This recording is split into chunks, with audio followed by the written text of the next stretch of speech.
درسنا اليوم أيها الأصدقاء تكمل لدرس يوم أمس.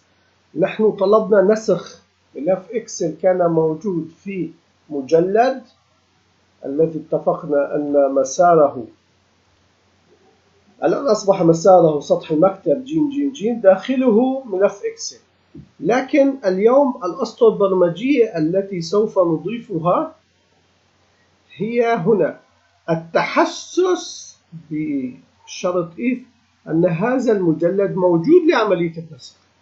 إذا تابعنا برمجة يوم أمس نلاحظ أننا نطلب منه أن يذهب إلى المجلد الذي كان موجود في قسم دي ج ونسخ الملف ولصقه وتغيير اسمه. إذا لم يكن موجود هذا المجلد فإذا يوجد خطأ برمجي، يوجد أسطر يجب أن نضيفه في بداية البرنامج خاصة بالإيرور. نحن لكي نتجاوز هذه المشكلة تم وضع هذه الإف. إذا كان المجلد موجود يتم عملية الكوبي، إذا لم يكن موجود لا يتم لا عملية كوبي ولا عملية نسخ الملف الإكسل ولا الأمور التي تم الحديث بها في الملف السابق. نحن سوف نسير خطوة خطوة. الخطوة الأولى هي متغير يأخذ المسار الجديد الذي نحن نعرفه، مجلد موجود على سطح المكتب اسمه 1 2 3. الآن سوف ننشئ هذا المجلد.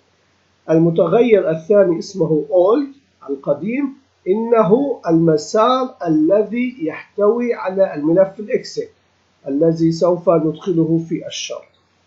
فإذا السطر الأول يتم إنشاء أو يتم معرفة مسار المجلد الجديد الذي نريد إنشاءه.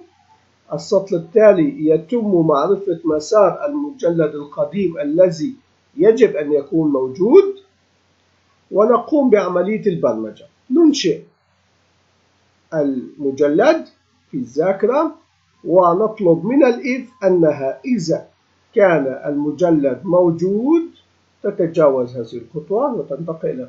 إذا لم يكن موجود يتم إنشاء هذا المجلد حسب المسار المفروض من المتغير، المسار الجديد. بعد أن ننتهي من هذه الخطوات، الخطوة التالية هي عملية التحسس. إذا المسار كان موجود بالنسبة للمتغير old، بالنسبة للمجلد الذي يحتوي على ملف الإكسل، إذا كان موجود ننتقل إلى الداخل وننسخ المسار وننسخ الملف الإكسل الموجود ونلصقه في مسارنا وفي مجلدنا الجديد باسم بي. إنها برمجة كاملة متكاملة الآن. لنرى ما سوف يحصل معنا. الآن يأخذ المتغير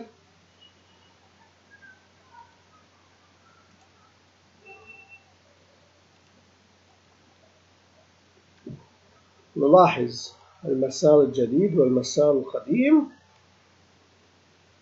وأيضا يتم إنشاء داخل الإف لأن المجلد غير موجود، وتم إنشاء مجلد 1 2 3. ينتقل إلى هنا. الآن مجلد ج موجود.